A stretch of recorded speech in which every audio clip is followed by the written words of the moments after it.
At sa iba pa pong balita, tinatapos na ng DPWH ang 25 bunkhouses naman para sa mga biktima ng Yolanda. Naasahang makakalipat na rin ang daang-daang pamilya sa mga shelter homes na ito sa susunod na linggo. Si Noel Perfecto para sa detalye.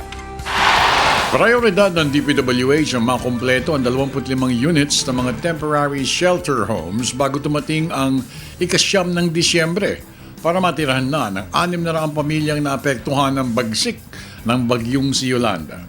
Agad rin ito masusundan ng 37 pang mga units o bunkhouses bago dumating ang ika-24 ng Disyembre upang malipatan na ng karagdagang dami na inaasahang 6,000 mga pamilyang sinalanta ni Yolanda. Yung 6,000 families na tinatarget nating mabigyan, siguro hindi natin lahat yan mabigyan by December 24, no? By January, matatapos siguro natin mabigyan lahat ng 6,000 families. So January pwede siya? Yeah, January, lahat ng 6,000 families na committed nating mabigyan ay mabibigyan natin. Maliban sa paggawa ng mga bunkhouses, prioridad din sa DPWH ang pagkukumpuni ng mahigit 800 mga eskwelahan na nawalan ng bubong. Minamadali rin ang kagawaran ng pagsasaayos ng mga nasirang mga gusali ng lokal na pamahalaan at magdisenyo ng mga buildings na kayang mag-withstand ng anumang lakas ng hangin at ang pagyanig na ipinaramdam ng kalikasan. And besides bunkhouses ay yung repair, immediate repair ng mga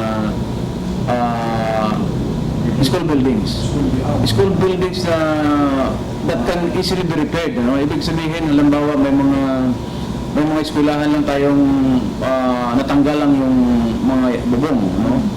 So, nandun pa yung trusses. Or kahit na walang trusses, but as long as yung rolling ay nandun pa, madali nating ma-repair yan. Ano?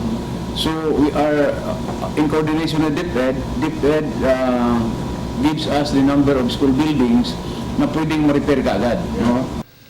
Inamin ni Yusek Momo na medyo nabalam ang paggawa ng mga bunkhouses, bunsod na rin ng kahirapang mag-deliver ang ilang mga materyales tulad ng mga coco lumber dahil na rin sa napakalaking demand nito sa kabika konstruksyon.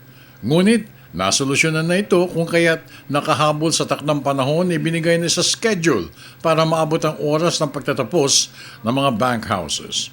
Pati aniya, ang mga sites na naunang naideklarang pagtatayuan na sana ng mga units ay nagkaroon din ng pagkabalam dahil sa pagbabagong desisyon ng mga may-ari ng lupain.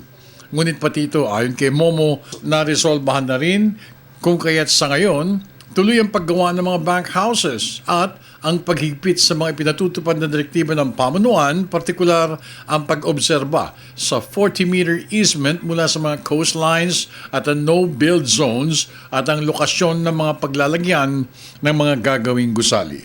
Para sa Telebisyon ng Bayan, ako naman si Noel Perfecto.